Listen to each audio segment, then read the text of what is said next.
Chapitre 3. La femme vraie.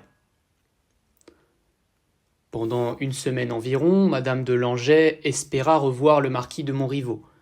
Mais Armand se contenta d'envoyer tous les matins sa carte à l'hôtel de Langeais. Chaque fois que cette carte était remise à la duchesse, elle ne pouvait s'empêcher de tressaillir, frappée par de sinistres pensées, mais indistinctes comme l'est un pressentiment de malheur. En lisant ce nom, tantôt elle croyait sentir dans ses cheveux la main puissante de cet homme implacable, tantôt ce nom lui pronostiquait des vengeances que son mobile esprit lui faisait atroces. Elle l'avait trop bien étudié pour ne pas le craindre. Serait-elle assassinée ? Cet homme, à coups de taureau, l'éventrerait-il en la lançant au-dessus de sa tête ? La foulerait-il aux pieds ?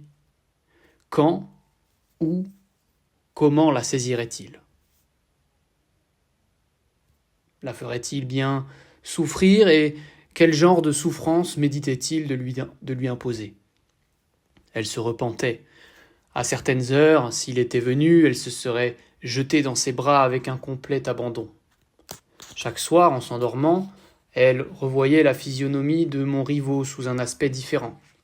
Tantôt son sourire amer, tantôt la contraction jupitérienne de ses sourcils, son regard de lion, ou quelque hautain mouvement des épaules le lui faisait terrible.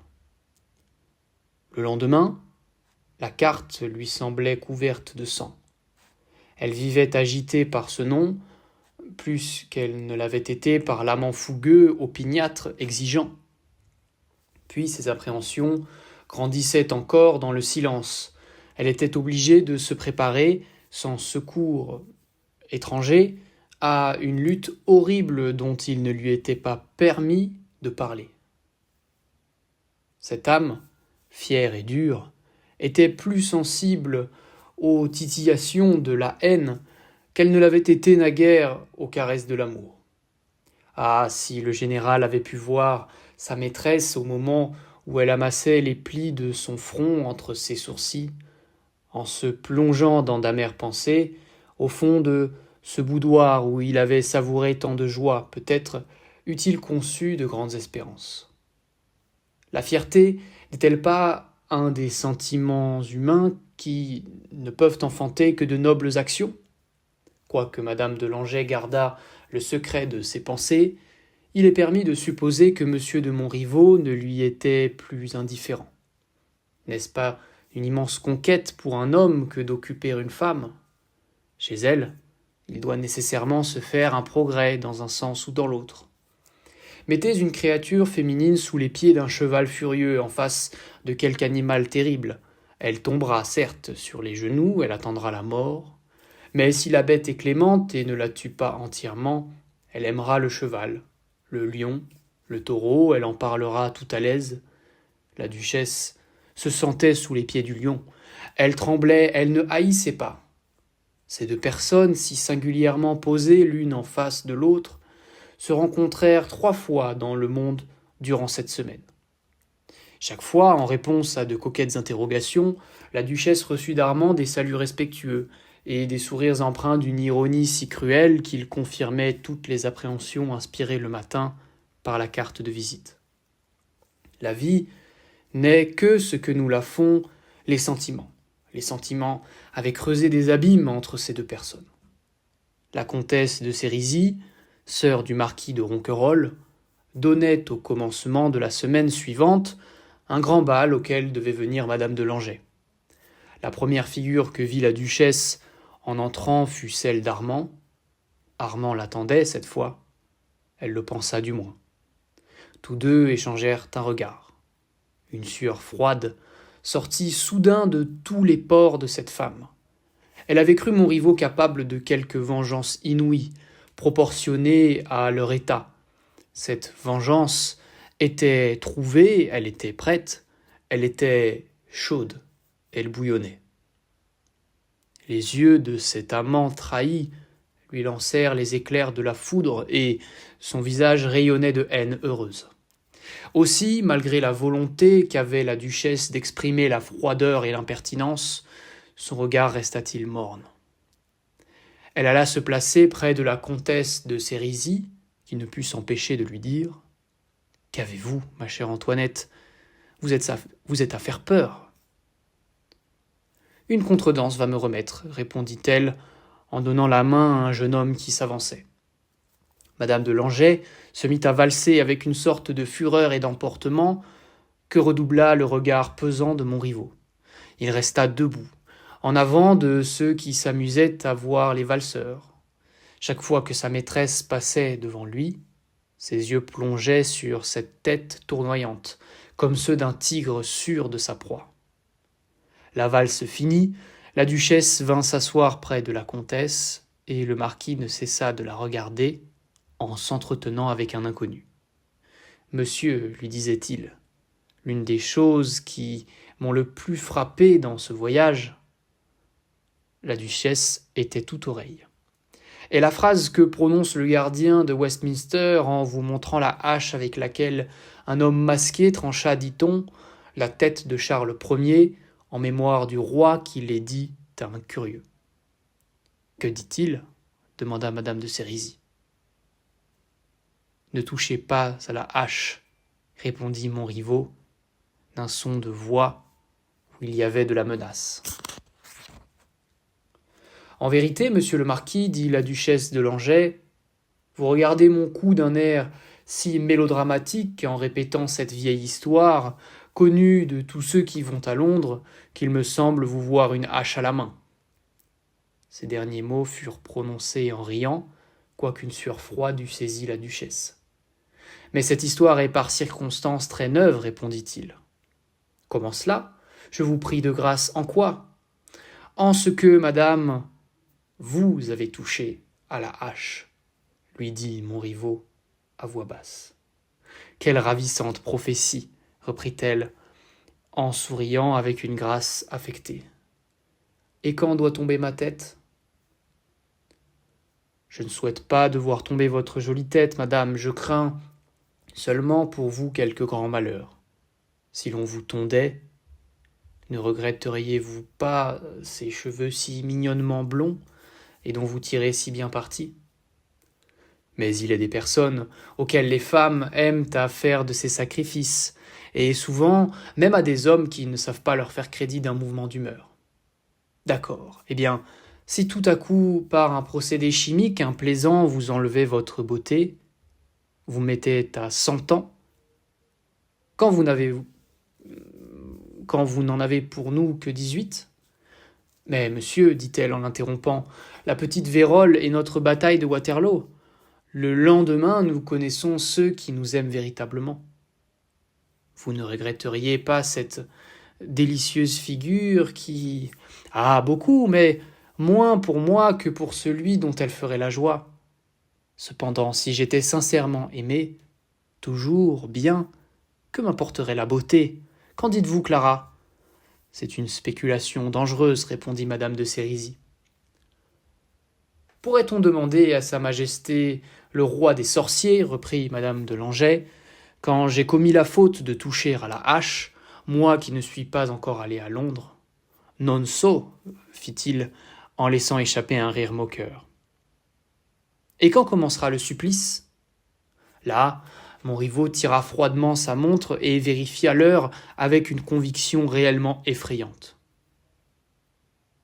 La journée ne finira pas sans qu'il vous arrive un horrible malheur. Je ne suis pas un enfant qu'on puisse facilement épouvanter, ou plutôt je suis un enfant qui ne connaît pas le danger, dit la duchesse, et vais danser sans crainte au bord de l'abîme. Je suis enchanté, madame, de vous savoir tant de caractère, répondit-il, en la voyant aller prendre sa place à un quadrille. Malgré son apparent dédain pour les noires prédictions d'Armand, la duchesse était en proie à une véritable terreur. À peine l'oppression morale et presque physique sous laquelle la tenait son amant cessa-t-elle lorsqu'il quitta le bal. Néanmoins, après avoir joui pendant un moment du plaisir de respirer à son aise, elle se surprit à regretter les émotions de la peur, tant la nature femelle est avide de sensations extrêmes. Ce regret n'était pas de l'amour, mais il appartenait certes au sentiment qui le prépare. Puis, comme si la duchesse eût de nouveau ressenti l'effet que M. de Montriveau lui avait fait éprouver, elle se rappela l'air de conviction avec lequel il venait de regarder l'heure, et saisie d'épouvante, elle se retira. Il était alors environ minuit. Celui de ces gens qui l'attendaient lui mit sa pelisse et marcha devant elle pour faire avancer sa voiture, puis quand elle y fut assise, elle tomba dans une rêverie assez naturelle, provoquée par la prédiction de M. de Montriveau. Arrivée dans sa cour, elle entra dans un vestibule presque semblable à celui de son hôtel, mais tout à coup, elle ne reconnut pas son escalier. Puis, au moment où elle se retourna pour appeler ses gens, plusieurs hommes l'assaillirent avec rapidité, lui jetèrent un mouchoir sur la bouche, lui lièrent les mains, les pieds, et l'enlevèrent. Elle jeta de grands cris. « Madame, nous avons ordre de vous tuer si vous criez, lui dit-on à l'oreille. La frayeur de la duchesse fut si grande qu'elle ne put jamais s'expliquer par où ni comment elle fut transportée. Quand elle reprit ses sens, elle se trouva les pieds et les poings liés avec des cordons de soie, couchée sur le canapé d'une chambre de garçon. Elle ne put retenir un cri en rencontrant les yeux d'Armand de Montriveau qui, tranquillement assis dans un fauteuil et enveloppé dans sa robe de chambre, fumait un cigare. « Ne criez pas, madame la duchesse, dit-il, en s'ôtant froidement son cigare de la bouche. J'ai la migraine. D'ailleurs, je vais vous délier. Mais écoutez bien ce que j'ai l'honneur de vous dire. » Il dénoua délicatement les cordes qui serraient les pieds de la duchesse. « À quoi vous serviraient vos cris ? Personne ne peut les entendre. Vous êtes trop bien élevé pour faire des grimaces inutiles.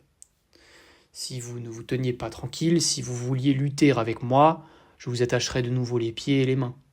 Je crois que, tout bien considéré, vous respecterez assez pour demeurer sur ce canapé, comme si vous étiez chez vous, sur le vôtre, froide encore si vous voulez. Vous m'avez fait répandre sur ce canapé bien des pleurs que je cachais à tous les yeux. » Pendant que Montriveau lui parlait, la duchesse jeta autour d'elle ce regard de femme, regard furtif, qui sait tout voir en paraissant distrait. Elle aima beaucoup cette chambre assez semblable à la cellule d'un moine. L'âme et la pensée de l'homme y planaient. Aucun ornement n'altérait la peinture grise des parois vides. À terre était un tapis vert, un canapé noir, une table couverte de papier, 2 grands fauteuils, une commode ornée d'un réveil, un lit très bas sur lequel était jeté un drap rouge bordé d'une grecque noire, annonçaient par leur contexture les habitudes d'une vie réduite à sa plus simple expression. Un triple flambeau posé sur la cheminée rappelait par sa forme égyptienne l'immensité des déserts où cet homme avait longtemps erré. À côté du lit, entre le pied que d'énormes pattes de sphinx faisaient deviner sous les plis de l'étoffe et l'un des murs latéraux de la chambre, se trouvait une porte cachée par un rideau vert à franges rouges et noires, que de gros anneaux rattachaient sur une hampe. La porte par laquelle les inconnus étaient entrés avait une portière pareille, mais relevée par une embrasse.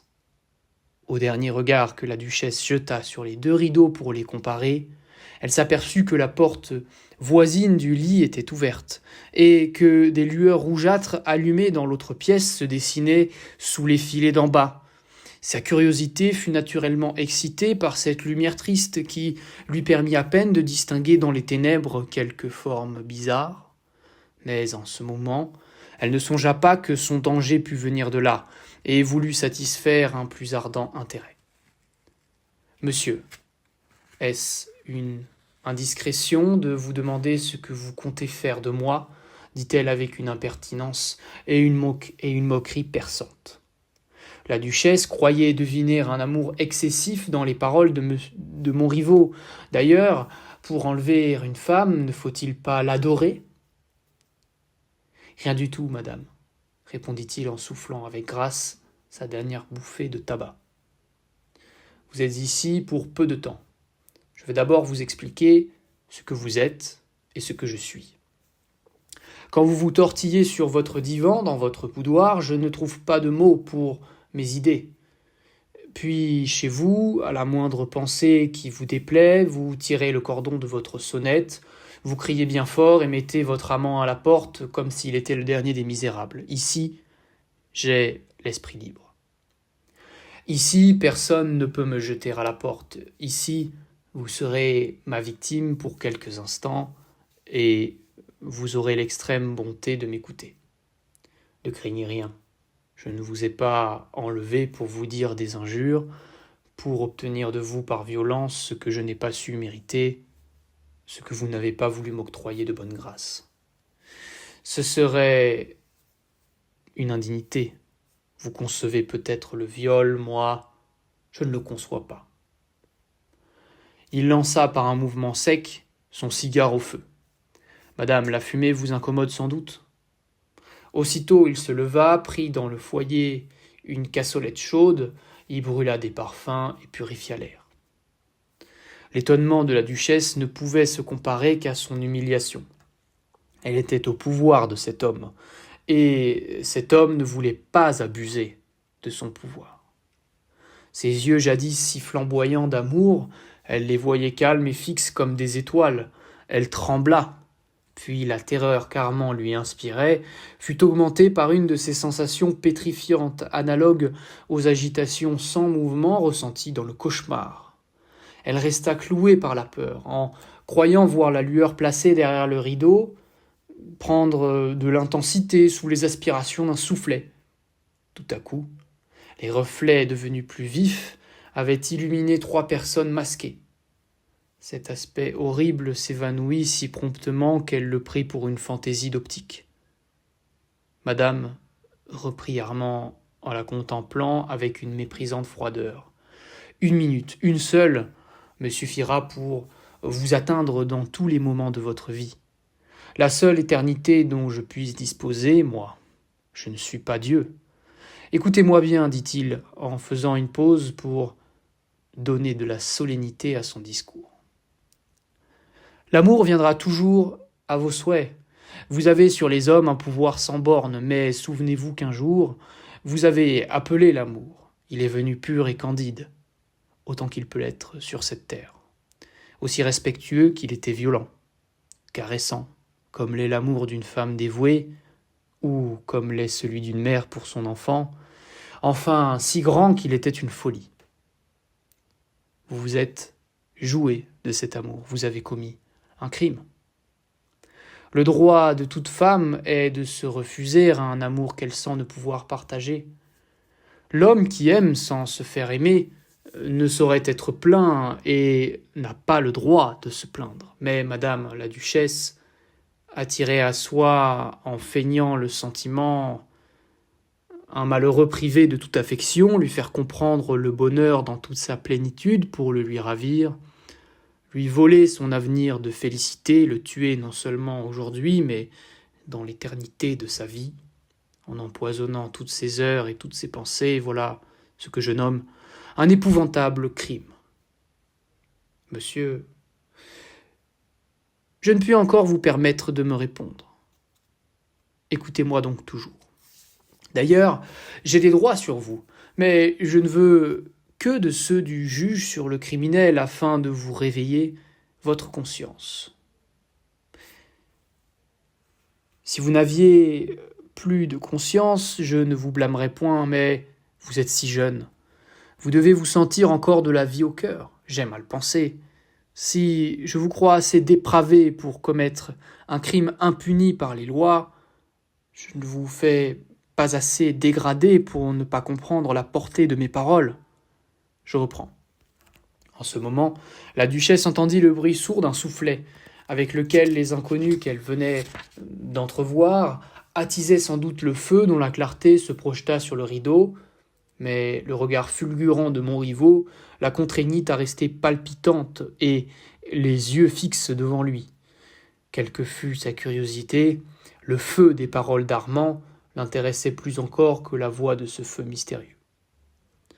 Madame, dit-il après une pause, lorsque dans Paris le bourreau devra mettre la main sur un pauvre assassin et le couchera sur la planche où la loi veut qu'un assassin soit couché pour perdre la tête, vous savez, les journaux en préviennent les riches et les pauvres afin de dire aux uns de dormir tranquilles et aux autres de veiller pour vivre. Eh bien, vous qui êtes religieuse, et même un peu dévote, allez faire dire des messes pour cet homme. Vous êtes de la famille, mais vous êtes de la branche aînée. Celle-là peut trôner en paix, exister heureuse et sans souci. Poussé par la misère ou par la colère, votre frère de bagne n'a tué qu'un homme. Et vous avez tué le bonheur d'un homme, sa plus belle vie, ses plus chères croyances. L'autre a tout naïvement attendu sa victime. Il l'a tué malgré lui, par peur de l'échafaud, mais vous avez entassé tous les forfaits de la faiblesse contre une force innocente. Vous avez apprivoisé le cœur de votre patient pour en mieux dévorer le cœur. Vous l'avez appâté de vos caresses. Vous n'en avez omis aucune de celles qui pouvaient lui faire supposer, rêver, désirer les délices de l'amour. Vous lui avez demandé 1000 sacrifices pour les refuser tous. Vous lui avez bien fait voir la lumière avant de lui crever les yeux. Admirable courage. De telles infamies sont un luxe que ne comprennent pas ces bourgeoises desquelles vous vous moquez. Elles savent se donner et pardonner. Elles savent aimer leur dévouement. À mesure que l'on monte en haut de la société, il s'y trouve autant de boue qu'il y en a par le bas. Seulement, elle s'y durcit et se dore. Oui, pour rencontrer la perfection dans l'ignoble, il faut une belle éducation, un grand nom, une jolie femme, une duchesse. Pour tomber au-dessous de tout, il fallait être au-dessus de tout. Je vous dis mal ce que je pense, je souffre encore trop des blessures que vous m'avez faites. Mais ne croyez pas que je me plaigne, non, mes paroles ne sont l'expression d'aucune espérance personnelle, et ne contiennent aucune amertume. Sachez-le bien, madame, je vous pardonne, et ce pardon est assez entier pour que vous ne vous plaigniez point d'être venu le chercher malgré vous.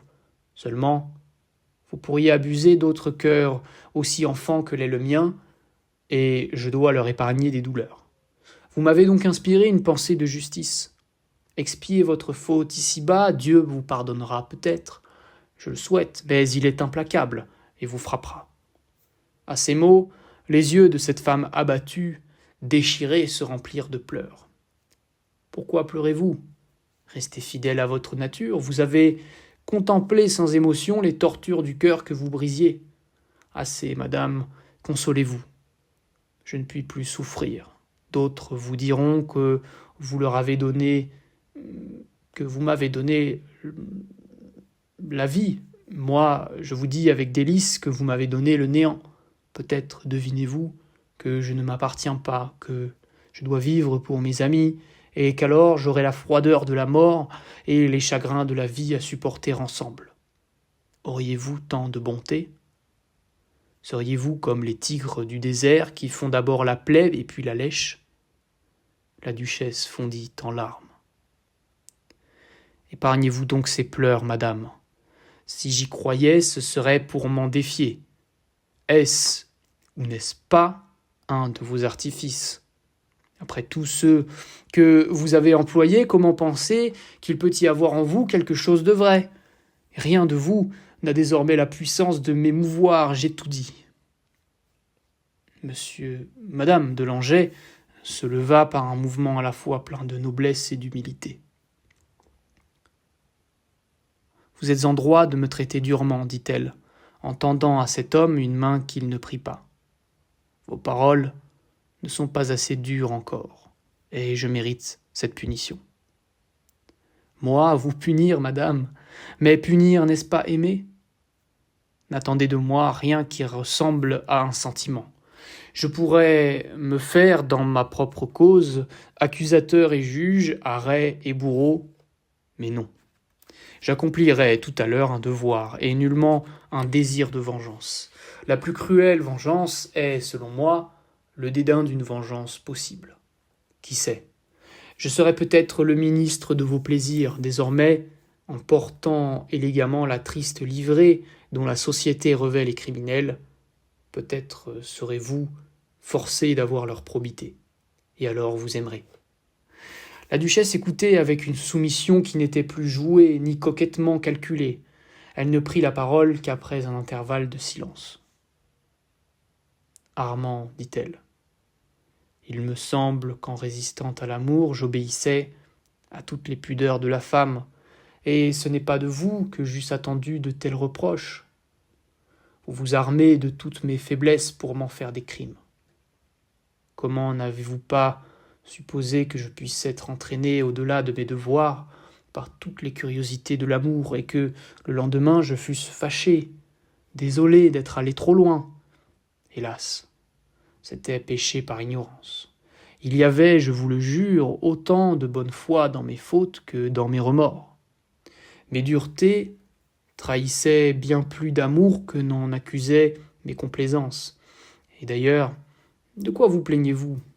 Le don de mon cœur ne vous a pas suffi, vous aviez exigé brutalement ma présence.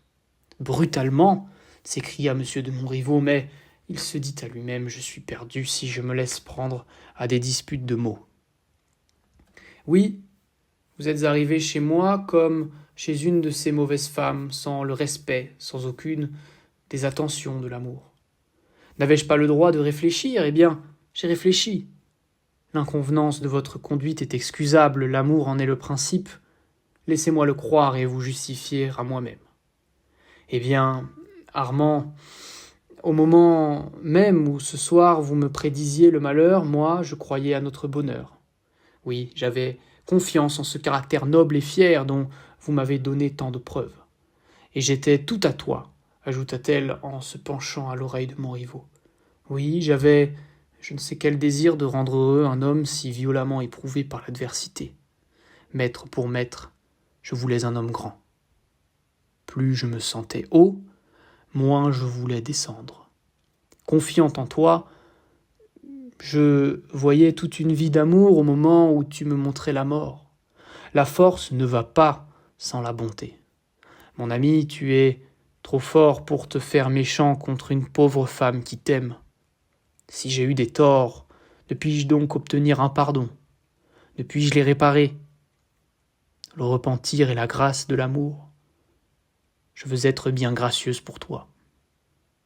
Comment moi seule ne pouvais-je partager avec toutes les femmes ces incertitudes, ces craintes, ces timidités qu'il est si naturel d'éprouver quand on se lie pour la vie, et que vous brisez si facilement ces sortes de liens? Ces bourgeoises auxquelles vous me comparez se donnent, mais elles combattent. Eh bien, j'ai combattu, mais me voilà. Mon Dieu, il ne m'écoute pas, s'écria-t-elle en s'interrompant. Elle se tordit les mains en criant « Mais je t'aime, mais je suis à toi !» Elle tomba aux genoux d'Armand. « À toi, mon unique, mon seul maître !» Madame, dit Armand en voulant la relever, Antoinette ne peut plus sauver la duchesse de Langeais. Je ne crois plus ni à l'une ni à l'autre. Vous vous donnerez aujourd'hui, vous vous refuserez peut-être demain. Aucune puissance, ni dans les cieux, ni sur la terre, ne saurait me garantir la douce fidélité de votre amour. Les gages en étaient dans le passé, nous n'avons plus de passé. En ce moment, une lueur brilla si vivement que la duchesse ne put s'empêcher de tourner la tête vers la portière et revit distinctement les trois hommes masqués. « Armand, dit-elle, je ne voudrais pas vous mésestimer. Comment se trouve-t-il là des hommes? Que préparez-vous donc contre moi? Ces hommes sont aussi discrets que je le serai moi-même sur ce qui va se passer ici, dit-il. Ne voyez en eux que mes bras et mon cœur. L'un d'eux est un chirurgien. Un chirurgien, dit-elle, Armand, mon ami, l'incertitude est la plus cruelle des douleurs. Parlez donc, dites-moi si vous voulez ma vie. Je vous la donnerai, vous ne la prendrez pas. Vous ne m'avez donc pas compris, répliqua Montriveau. Ne vous ai-je pas parlé de justice? Je vais, ajouta-t-il froidement, en prenant un morceau d'acier qui était sur la table. Pour faire cesser vos appréhensions, vous expliquer ce que j'ai décidé de vous. Il lui montra une croix de Lorraine adaptée au bout d'une tige d'acier. 2 de mes amis font rougir en ce moment une croix dont voici le modèle. Nous vous l'appliquerons au front, là, entre les 2 yeux, pour que vous ne puissiez pas la cacher par quelques diamants et vous soustraire ainsi aux interrogations du monde. Vous aurez enfin sur le front la marque infamante appliquée sur l'épaule de vos frères les forçats. La souffrance est peu de choses, mais je craignais quelques crises nerveuses ou de la résistance. De la résistance, dit-elle, en frappant de joie dans ses mains. Non, non, je voudrais maintenant voir ici la terre entière. Ah, mon Armand, marque vite ta créature comme une pauvre petite chose à toi. Tu demandais des gages à mon amour, mais les voilà tous dans un seul. Ah, je ne vois que clémence et pardon, que bonheur éternel en ta vengeance. Quand tu auras ainsi désigné une femme pour la tienne, quand tu auras une âme serve qui portera ton chiffre rouge, eh bien, tu ne pourras jamais l'abandonner, tu seras à jamais à moi. En m'isolant sur la terre, tu seras chargé de mon bonheur, sous peine d'être un lâche, et je te sais noble, grand, mais la femme qui aime se marque toujours elle-même. Venez, messieurs, entrez et marquez la duchesse de Langeais. Elle est à jamais à monsieur de Montriveau. Entrez vite, et tous, mon front brûle plus que votre fer. Armand se retourna vivement pour ne pas voir la duchesse palpitante, agenouillée. Il dit un mot qui fit disparaître ses 3 amis. Les femmes habituées à la vie des salons connaissent le jeu des glaces. Aussi la duchesse, intéressée à bien lire dans le cœur d'Armand, était tous yeux. Armand, qui ne se défiait pas de son miroir, laissa voir 2 larmes rapidement essuyées. Tout l'avenir de la duchesse était dans ces 2 larmes. Quand il revint pour relever madame de Langeais, il la trouva debout, elle se croyait aimée. Aussi dut-elle vivement palpiter en entendant Montriveau lui dire avec cette fermeté qu'elle savait si bien prendre jadis quand elle se jouait de lui : « Je vous fais grâce, madame. Vous pouvez me croire, cette scène sera comme si elle n'eût jamais été. Mais ici, disons-nous adieu. J'aime à penser que vous avez été ici dans votre effusion de cœur. Adieu, je ne me sens plus la foi. Vous me tourmenteriez encore, vous seriez toujours duchesse, mais adieu, nous ne nous comprendrons jamais. Que souhaitez-vous maintenant ? Dit-il en prenant l'air d'un maître de cérémonie. Rentrer chez vous ou revenir au bal de madame de Sérisy ? J'ai employé tout mon pouvoir à laisser votre réputation intacte. Ni vos gens, ni le monde ne peuvent rien savoir de ce qui s'est passé entre nous depuis un quart d'heure. Vos gens vous croient au bal. Votre voiture n'a pas quitté la cour de madame de Sérisy. Votre coupé peut se trouver aussi dans celle de votre hôtel. Où voulez-vous être ? Quel est votre avis, Armand ? Il n'y a plus d'Armand, madame la duchesse. Nous sommes étrangers l'un à l'autre. Menez-moi donc au bal, dit-elle, curieuse encore de mettre à l'épreuve le pouvoir d'Armand. Rejeter dans l'enfer du monde une créature qui y souffrait et qui doit continuer d'y souffrir, si pour elle il n'est plus de bonheur. Oh, mon ami, je vous aime pourtant, comme aiment vos bourgeoises. Je vous aime à vous sauter au cou dans le bal devant tout le monde si vous le demandiez. Ce monde horrible, il ne m'a pas corrompu. Va, je suis jeune et viens de me rajeunir encore. Oui, je suis une enfant, ton enfant. Tu viens de me créer. Oh, ne me bannis pas de mon Éden. Armand fit un geste. Ah, si je sors, laisse-moi donc emporter d'ici quelque chose, un rien. Ceci pour le mettre ce soir sur mon cœur, dit-elle, en s'emparant du bonnet d'Armand qu'elle roula dans son mouchoir. Non, reprit-elle, je ne suis pas de ce monde de femmes dépravées. Tu ne le connais pas, et alors tu ne peux m'apprécier. Sache-le donc. Quelques-unes se donnent pour des écus, d'autres sont sensibles au présent. Tout y est infâme. Ah, je voudrais être une simple bourgeoise, une ouvrière, si tu aimes mieux une femme au-dessous de toi, qu'une femme en qui le dévouement s'allie aux grandeurs humaines. Ah, mon Armand, il est parmi nous de nobles, de grandes, de chastes, de pures femmes, et alors elles sont délicieuses. Je voudrais posséder toutes les noblesses pour te les sacrifier toutes. Le malheur m'a fait duchesse. Je voudrais être née près du trône. Il ne me manquerait rien à te sacrifier. Je serais grisette pour toi et reine pour les autres. Il écoutait en humectant ses cigares. Quand vous voudrez partir, dit-il, vous me préviendrez. Mais je voudrais rester. Autre chose, ça, fit-il. Tiens, il était mal arrangé, celui-là, s'écria-t-elle en s'emparant d'un cigare, en y dévorant ce que les lèvres d'Armand y avaient laissé. Tu fumerais, lui dit-il. Oh, que ne ferais-je pas pour te plaire?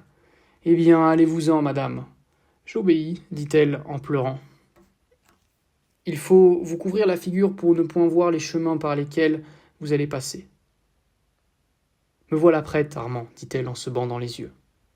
Y voyez-vous? Non. Il se mit doucement à ses genoux. Ah, je t'entends, dit-elle, en laissant échapper un geste plein de gentillesse en croyant que cette feinte rigueur allait cesser. Il voulut lui baiser les lèvres. Elle s'avança. Vous y voyez, madame. Mais je suis un peu curieuse. Vous me trompez donc toujours? Ah, dit-elle avec la rage de la grandeur méconnue. Ôtez ce mouchoir et conduisez-moi, monsieur, je n'ouvrirai pas les yeux. Armand, sûr de la probité, en entendant le cri, guida la duchesse qui, fidèle à sa parole, se fit noblement aveugle, mais en la tenant paternellement par la main, pour la faire tantôt monter, tantôt descendre, Montriveau étudia les vives palpitations qui agitaient le cœur de cette femme si promptement envahie par un amour vrai. Madame de Langeais, heureuse de pouvoir lui parler ainsi, se plut à lui tout dire, mais il demeura inflexible, et quand la main de la duchesse l'interrogeait, la sienne restait muette.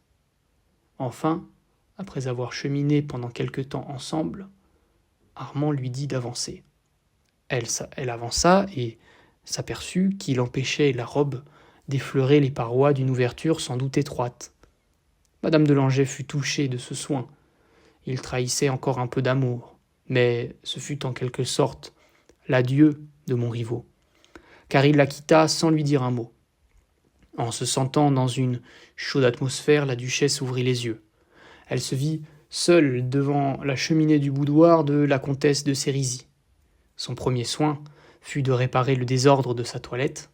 Elle eut promptement rajusté sa robe et rétabli la poésie de sa coiffure. « Eh bien, ma chère Antoinette, nous vous cherchons partout, dit la comtesse en ouvrant la porte du boudoir. Je suis venue respirer ici, dit-elle. Il fait dans les salons une chaleur insupportable. Vous croyez parti, mais mon frère Ronquerolles m'a dit avoir vu vos gens qui vous attendent. Je suis brisée, ma chère, laissez-moi un moment me reposer ici. Et la duchesse s'assit sur le divan de son amie. Qu'avez-vous donc, vous êtes toute tremblante. Le marquis de Ronquerolles entra. J'ai peur, madame la duchesse, qu'il ne vous arrive quelque accident. Je viens de voir votre cocher gris comme les 22 cantons. La duchesse ne répondit pas. Elle regardait la cheminée, les glaces, en y cherchant les traces de son passage, puis elle éprouvait une sensation extraordinaire à se voir au milieu des joies du bal, après la terrible scène qui venait de donner à sa vie un autre cours. Elle se prit à trembler violemment.